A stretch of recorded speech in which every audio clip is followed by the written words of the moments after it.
and doctorable while supplies last. Don't sweat through another scorching day. Upgrade your comfort and save big. Visit us today at Freestech and Electric in Castle Comfort or call 1767-440-6717 and feel the difference. But hurry, once they're gone, they're gone. Casa, where you going? My brother, I going up by Castle Comfort there, by Freestech and Electric. I gonna get an AC, boy. They are sale. Let's go and check that, boy. It's hot.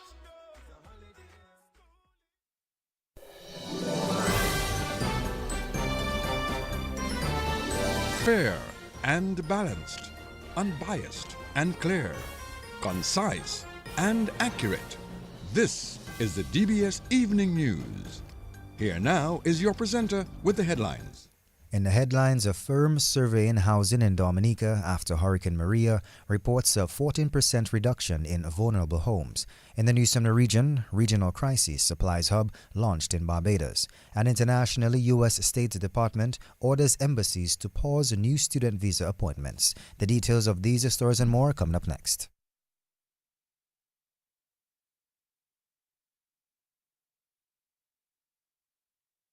Too often, customers are counted but not valued, like mere numbers, statistics, transactions. But at Flow, we're prioritizing you, our valued customers who have been with us through every milestone, every moment. That's why we're putting our money where your loyalty is. Flow customers claim up to $400 in rewards for smartphones, groceries, and more when you add mobile to your current internet plan. Because loyalty isn't a one-way street. At Flow, loyalty flows both ways. DBS News. And welcome back. A firm which surveyed the housing conditions in Dominica post-Hurricane Maria is reporting that there has been a 14% reduction in the number of vulnerable homes. Pierre Paya of Build Change says, however, Dominica has some work to do to improve the housing stock. The first good news is the 14% reduction in number of highly vulnerable houses since Hurricane Maria. So this is a good achievement. We can really celebrate it because in only 8 years, I think it's a good achievement. However, we are still a lot that needs to be done, and we found out that 63% of houses are still highly vulnerable, and especially for galvanized roof. This rate reached 78% of galvanized roof. But what I want to say is it's kind of easy to retrofit those kind of houses. The third result is regarding the timber houses. We found out there are 89% highly vulnerable. So it's also like a lot of way to retrofit those houses to decrease the vulnerability of those structures.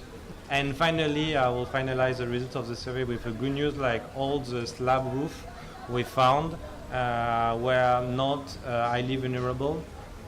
So it's a good improvement. Pierre Paya of Build Change. Dominica's Prime Minister Roosevelt Skerrit says discussion with gangs in Haiti may be a way to find a solution to the long-standing gang violence in that country. Gang violence in Haiti left 5,600 people dead in 2024. I had suggested, there are many who supported that position, but it doesn't carry through, that we should have had a conversation with the gangs in Haiti. We should have had a conversation in Haiti. The gangs in Haiti are too crucial a player for you to not engage them. And if you do not engage people, you leave them to their own devices. Sanctions are not going to change the attitude of any gang leader or gang member in Haiti. I believe, and I went ahead, because I was chairman of CARICOM then, I went ahead and I spoke to Norway, because Norway had played a very crucial role in facilitating discussions and negotiations between the government of Colombia and FARC.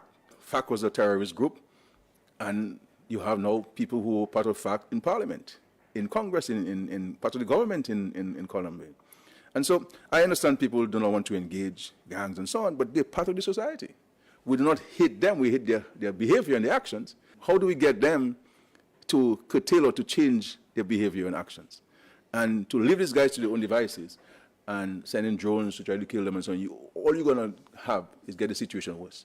And the gangs are a crucial part of it. Now, I am not a Haitian, I'm not part of the Haitian government, I can only suggest. But if there's a problem in society, we have to talk. You are the president, the current president of Syria. He had a $10 million bounty in his head a few months ago. And a few weeks ago, he made the president of the United States. So let us understand that unless we have a discussion with the gangs in there. So, and I still believe it's not too late. If after consultations with the guys, discussion with these guys, they want to behave, then you go after them. You eliminate them. Simple as that. But you give them opportunity to change their ways. Prime Minister Roosevelt Skerrit. An environmental advocate has been appointed Dominica's youth ambassador for the second Hamburg Sustainability Summit in Germany. Ferdinand Valmore will officially participate in a 3-day summit that brings together policymakers, innovators, and youth changemakers from around the world. I am thrilled and deeply honored to announce that I have been selected and appointed as a youth ambassador for the second annual Sustainability Conference set to take place in June in Germany. This prestigious conference brings together leading voices in sustainability, from environmental scientists and innovators to policymakers, business leaders, and grassroots activists.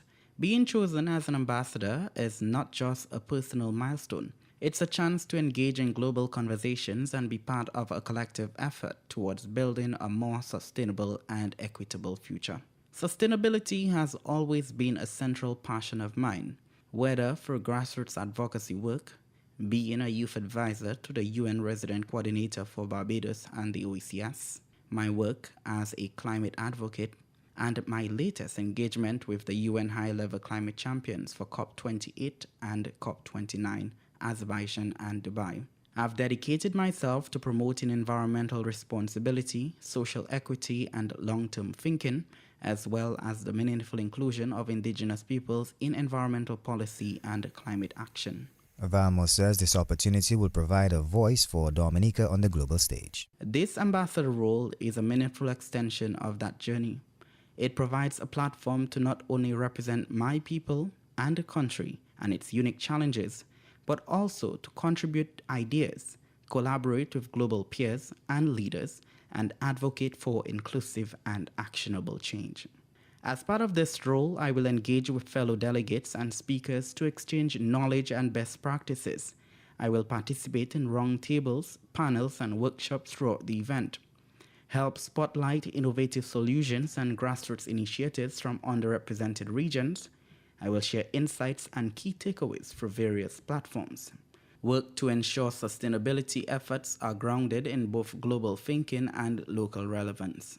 I'm especially excited about the opportunity to learn, grow, and contribute to a community that is passionate about transforming sustainability from an idea into a reality.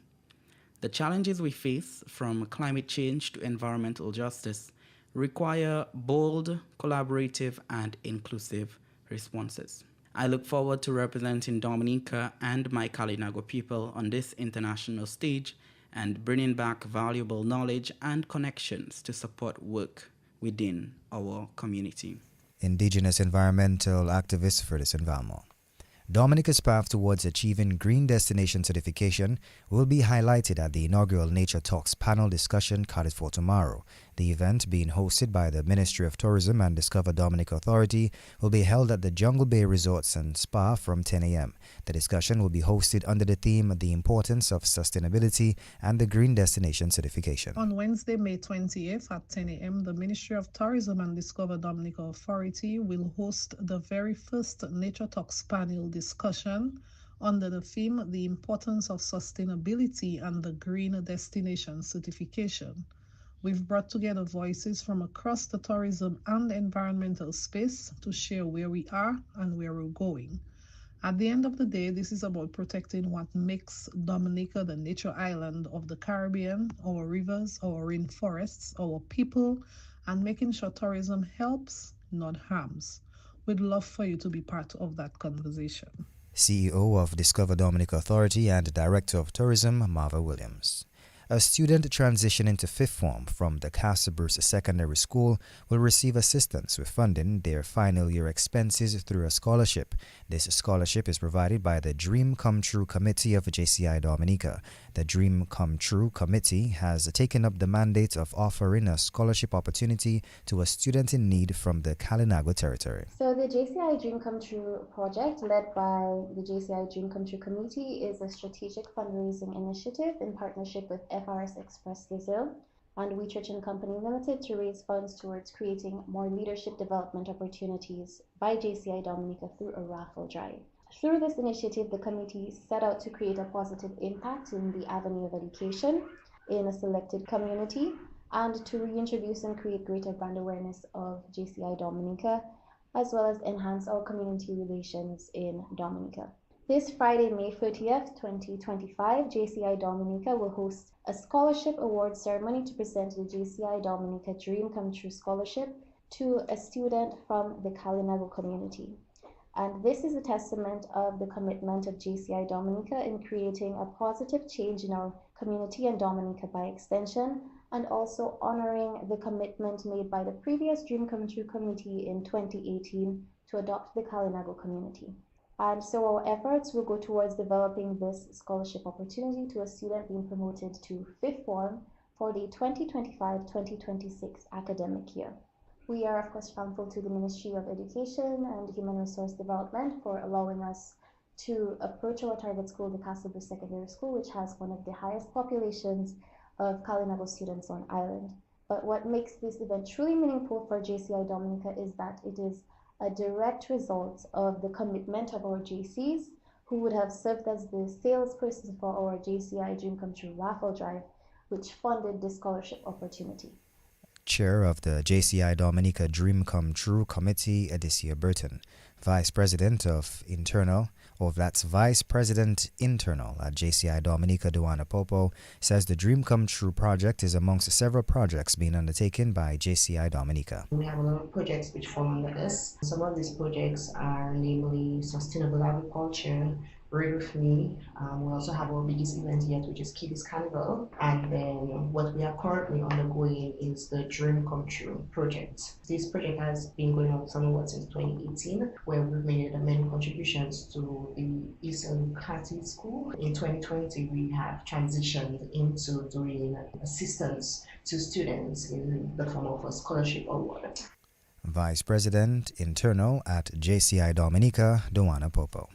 Prime Minister Roosevelt Skerrit will meet with residents of Calabishi tomorrow following severe flooding in that community due to heavy rainfall. Mr. Skerrit says the impacts of climate change continues to affect Dominica and pose a significant risk to residents. I want to extend solidarity to the people of Calabishi who endured severe flooding just over a week ago following heavy rainfall.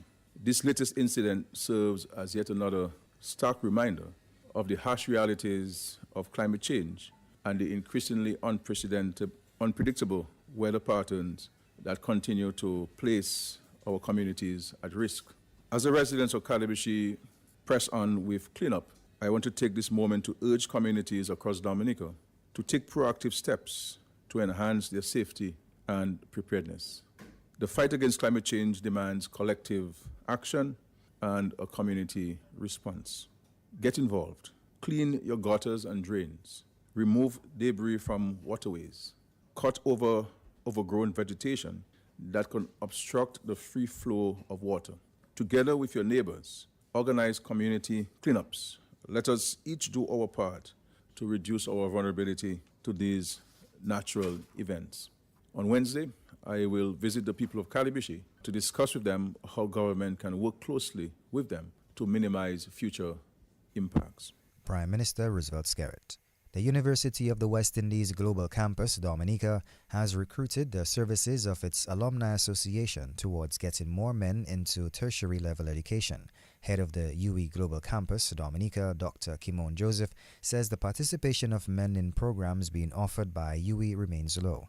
Dr. Joseph was a guest on DBS Talking Point program this morning. In all the sites as well as the campuses, that 85-15 has remained and been maintained in terms of male attendance and participation in courses and programs. And we try our best every time we go on. We try to bring at least one gentleman in the cycle to really show that there are positive and success stories. There are people who are benefiting from short courses and programs. There are men who are benefiting from doing their degree programs and so on. At the grassroots level, we have started a program with our alumni association called the Man to Man Project, where alumni go into the schools and speak to young men in the schools about the benefits of tertiary level education. And we know what they're up against. You know, you have young men and they sit there and they say, but sir, you have all your degrees, but I make X amount of money a day on the streets. You know, they actually tell you, and there has to be more than just the monetary value that you're bringing to them when you are discussing with them the value of tertiary education. Head of the UE Global Campus, Dominica, Dr. Kimon Joseph, taking us to the end of this evening's National Focus. Up next is news from the region and international. Here's a fun fact. In just 29 seconds, you can say goodbye to paper bills forever. Seriously, in 29 seconds. That's less time than this ad. Head over to discoverflow.co or visit us in-store and update your contact information now. By October 1st, your bills will be digital, easy to access, secure, and hassle-free. So what are you waiting for? This ad still has 2 seconds left, and you could have already gone paperless. DBS News. And welcome back. Now news from the region. CARICOM Chairman, Barbados Prime Minister Mia Mottley has welcomed the launch of the Caribbean Regional Logistics Hub and Center of Excellence, saying it will significantly strengthen the region's ability to respond quickly to disasters and humanitarian crises. Mottley told a ceremony at the Grantley Adams International Airport that Barbados is an ideal location for the hub, given that it is the most easterly. Therefore, a judgment was made that it is probably the safest place. The executive director of the Barbados-based Caribbean Disaster Emergency Management Agency, or CIDEMA, Elizabeth Riley, described the hub as a realization of a long-standing vision that began during the COVID-19 pandemic. Internationally, the U.S. State Department has instructed U.S. embassies and consulates around the world to pause new student visa appointments as it moves to expand social media screening and vetting to all applicants for student visas. It's the latest move from the Donald Trump administration that could deter international students from studying at universities in the United States. The diplomatic cable, issued and signed by Secretary of State Marco Rubio, comes as Trump administration has revoked scores of student visas and has attempted to stop foreign students from studying at universities such as Harvard University. This brings us to the end of this evening's news. Up next is sports. Covering the nation and beyond, DBS Sports Report. Here's a fun fact. In just 29 seconds, you can say goodbye to paper bills forever. Seriously, in 29 seconds. That's less time than this ad. Head over to discoverflow.co or visit us in-store and update your contact information now. By October 1st, your bills will be digital, easy to access, secure, and hassle-free. So what are you waiting for? This ad still has 2 seconds left, and you could have already gone paperless. And welcome to your DBS Evening Sports Report for today, 27th May 2025. First off, some cycling action as national cyclist Koaf Byron is rating his stint in Colombia as a great learning experience and feels that the exposure will help him in his quest to becoming a top elite rider. Byron spent the last few months in Colombia undergoing intense training. He says the experience has helped him to become a stronger rider. Well, the training up there was really good in terms of the altitude. Everybody know like Monte in Dominica, it's like 5,000 something feet. And in Colombia, I was living at 5,800 feet. So the altitude was really high. I mean, breathing while training, it was really difficult. That's the first time I really got a little chest pain and stuff. But it did my fitness good. The air is thin, so it's good for training. So when you come back down to sea level, you're able to breathe better. And yeah, all in all, the experience was really good. I enjoyed it. What did you take the most from that? I know you mentioned, the difference in the air, but physically, would you describe yourself as a stronger rider now? Yeah, definitely. I am stronger. I feel stronger. Yeah, and another thing I took from Colombia is that when I go out, I do not only get information for myself, but I try to absorb everything different coaches tell me and come back and try to help the upcoming cyclists as well. And that was a national cyclist Coaf Baron. West Indies women's head coach Shane Date says the ladies have to find a way to get better as they continue with their white ball series with England this week. The Windies lost the T20 series 3-0, and the attention now shifts to the ODI format with the West Indies playing England in the first ODI on Friday. The Windies coach says there's a lot of work to be done. Yeah, I think overall, obviously results aren't going well, but we're just trying to find some players who can step up at this level and come this time next year at the World Cup. Hopefully we found a few and we're going to be real competitive. Yeah, we've got a lot of work to do to get up to speed. Our regional cricket is probably not where it should be, but we're improving on that. So we're going to bring players in and get them to the international level as quick as possible, which is difficult. But the attitude and the hard training which we're doing will help that. So also we can give them opportunities and support them, try to guide them through. And I think we've got some talent there coming through. Obviously we're missing a couple of big names, but as I said to the squad, we need 20 international players if we're going to be competitive consistently. So that's what we're aiming for. So that's the long-term plan. And now, us as a coaching staff, we're just going to get players good enough to compete now, learn about the game, get better every day, and come. So obviously the World Cup for T20s next year. We're going to be real dangerous, I think. Not going to the ODI World Cup, a little bit of a blessing because we've got a long period where I can get them in and work with them all our coaches, because we haven't had that yet. They live in different islands, so as a coach, you don't get much time with our players, and that's probably the hardest thing. You get probably nailed as a coach for losing 3-0, but I want to spend some time with our players and improve their skills, and that's probably the plan for the next, after South Africa tour, for the next 6-7 months after that. And that was West Indies women's head coach Shane Dites. We now connect with Gavin Richards with an update on the Dream 11 Nature Isle T10 tournament. Well, good evening, Hassan Robinson, and of course, good evening to the many listeners of DBS Radio. Coming to you live from the Winter Park Sports Stadium, as we've just had the player draft for the 7th edition of the Dream 11 Nature Isle T10 tournament. Remember, that tournament gets underway from the 13th of July until the 27th of July. And this evening, we just had the player draft where the respective players would have found out what franchises that they will be playing for.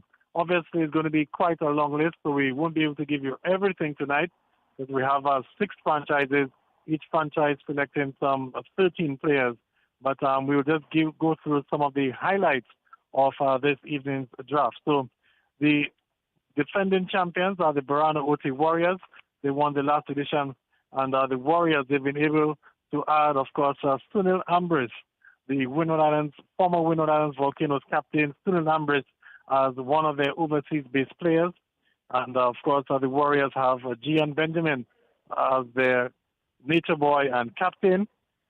The Sari Sunrisers, another franchise, they've been Gillan Tyson is their nature boy, and they will have the services of Kadim Alin of Barbados as one of their overseas-based players. The Championship Divers with Courtney Ansem as their nature boy. And, of course, they will have the former West Indies opening batsman and hard hitter Andre Fletcher from the island of Grenada joining them in their franchise as well. The Detroit T2 Gold Splashers, of course, with Jelani Robinson as their nature boy and captain. And they've been able to add the explosive Daniel McDonald, who was the MVP of the last edition of the competition. He will be one of their overseas-based players. And the Indian River Rowers with Kyron Phillip as their nature boy, and they will have Ryan John, the Windward Islands Volcanoes player, as one of their overseas-based players. And the final franchise, the Valley Hikers, Micah Joseph, their captain and their nature boy, and one of their overseas-based players is Raishon Williams Of course, Ryshawn Williams, no stranger to the Dream 11 HIFC tournament, hailing from the island of Barbados, and he will once again be representing the Bali Hikers. So, like we said, a number of players were selected, and of course, in the interest of time, we can't go through all of the players, but what we will do is during the course of the week, we will feature one team or two teams per night to give you an idea as to who are the players selected. But basically, it was basically a shake-up in terms that every team, or all the players, I should say, were entered back into the draft. So in previous editions, you would have found that teams would have been able to retain, a few players. This time around, that was not done. And, of course, we'll get some feedback from the respective coaches in another sportscast. So the draft has just concluded. And like we said, the 7th edition of the Dream 11 HIFC 10 tournament is going to take place from the 13th of July to the 27th of July at Winter Park. And we'll give you some more details on the players selected in another sportscast. Back to you, Hassan Robinson. All right. Special thanks to Gavin Richards for that update and report as well. Also looking forward to some of the updates on that draft that we just spoke about here. Into some basketball actions, the men's national basketball team will be looking to salvage some pride as they come up against Martinique as the 2025 Krill Memorial Basketball Tournament comes to an end tonight in Guadeloupe. The national team has lost their first two matches, losing to Guadeloupe and then Benin, and they will face Martinique tonight at 7 p.m. That match will be followed by a game between the West African team of Benin as they face Guadeloupe. A win for Guadeloupe will see them winning the inaugural tournament, whilst a win for Benin will send officials to their calculators to determine the winner, as the three teams could have identical records.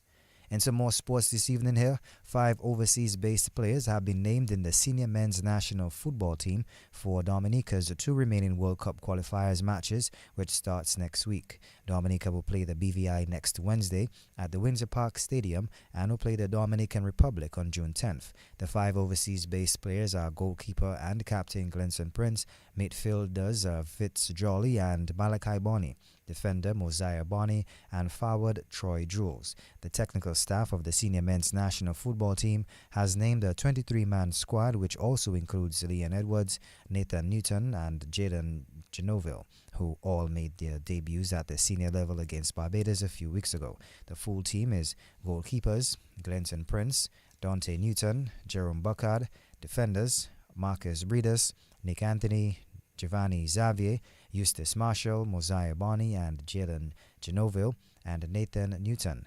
Midfielders Brielle Thomas, Kean Thomas, Malachi Bonney, Fitz Jolly, Corbin Paul, Lion Edwards, and the forwards Dante Warrington, Savio Anselm, Travis Joseph, Odell Laville, Rion Cuffey, Troy Jules, and Javid George. Here is head coach of the team, Ellington Sabin, with his thoughts on the team.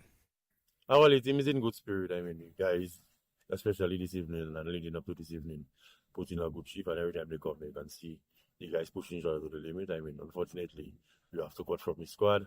It's always heartbreaking as a coach when you have to cut players, but we always wish them well, and we hope that they do well and continue doing well for the national, and hope that they can come back and make a claim for the national team. I mean, as we know, at that level is about form, and it's a competition we're going into. And we just picked the 23 players as a staff that we feel most informed and can represent the country to the best of their ability. All right, Coach, let's talk quickly about the additions to the team. 5 overseas-based players. Quick word on them, of course, the captain, Glenson Prince. That we have some overseas reinforcements. What do you think they're going to bring? How are they going to help your squad? Well, the overseas-based players are no new faces to the national team. It's Glenson Prince, Fitzgerald, Malachi Bonney, who's already here, Mosiah Bonney, his brother, as well as Troy Jules. And these guys are players that are accustomed to making the national team, and we expect that they will bring quality and seniority to the national team. All right, Coach, looking ahead to the 2 games against BVI and Dominican Republic, last games against Barbados, you had some concerns with finishing and, how we played in front of goal. Had a few weeks to work on that. How impressed are you now with how the guys have responded to that? Well, it's getting better, as you saw tonight. I mean, guys worked some nice goals in front of the goal, so it shows that they want to improve, and it shows that they make an improvement. We'll continue to work on that, because this is what seems to be plaguing us at club level and at national team level, so we continue working on that so that the players can master their craft and score goals whenever they come, because we can create chances and we possess the ball. And that was head coach of the team, Ellington Sabin.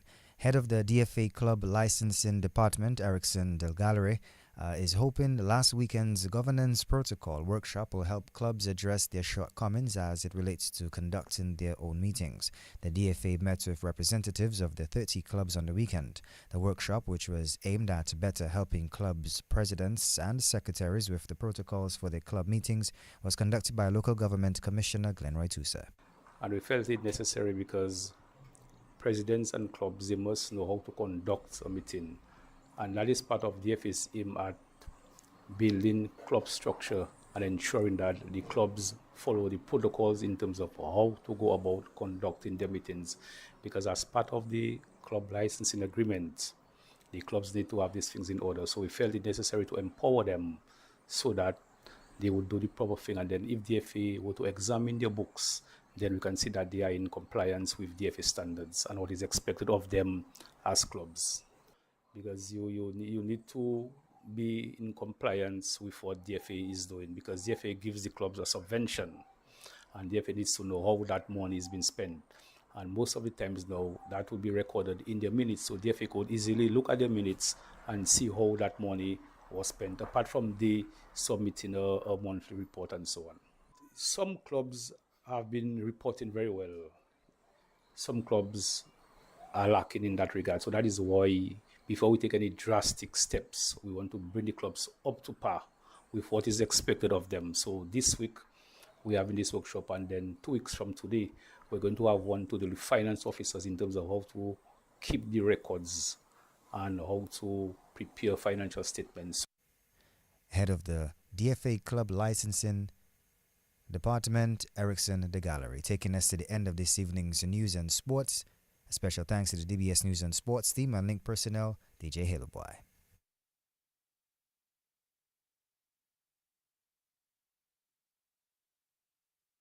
Too often, customers are counted but not valued. Like mere numbers, statistics, transactions. But at Flow, we're prioritizing you, our valued customers who have been with us through every milestone, every moment. That's why we're putting our money where your loyalty is. Flow customers claim up to $400 in rewards for smartphones, groceries, and more when you add mobile to your current internet plan. Because loyalty isn't a one-way street. At Flow, loyalty flows both ways. And now, your community bulletin board.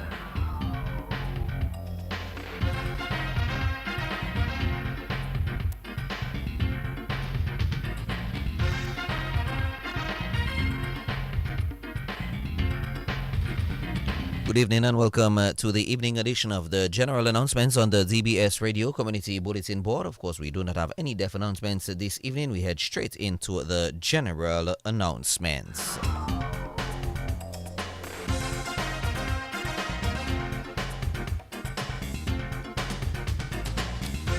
Notice is hereby given that the 51st Annual General Meeting of Shareholders of the Dominica Electricity Services Limited will be held at the St. Alphonsus Parish Hall, Goodwill, Commonwealth of Dominica on Thursday, June 5th at 9 a.m. to transact the following business. To receive and adopt the minutes of the 50th Annual General Meeting held on June 20th, 2024, to receive the Chairman's report for the year ended 31st December 2024, to receive the audited financial statements for the year ended 31st December 2024 together with the auditor's report therein, election of directors, and to appoint auditors for the year ended 31st December 2025 and to authorize the directors to fix the remuneration of the auditors. Only matters itemized in the agenda will be discussed at the meeting. There will be no additional business other than those items contained in the agenda and no votes other than those made in respect of these agenda items.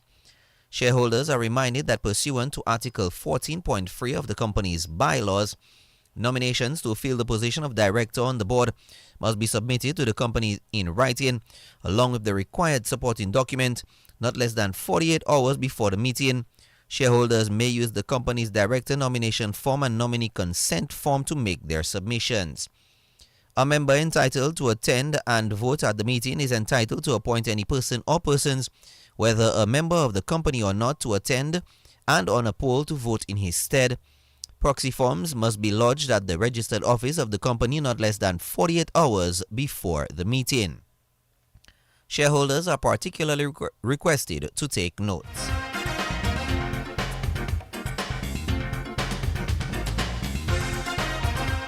Towasco reminds its valued customers that disconnection for both residential and commercial accounts begins during the first week of every month. Disconnection for the month of June will begin on the 2nd of June with Cycle 1 comprising of the following communities and areas. Cycle 1, Roseau, Bath Estate, Emsall, Louisville, Newtown, Citronnier, Kings Hill, Castle Comfort, Beaubois, Gommier,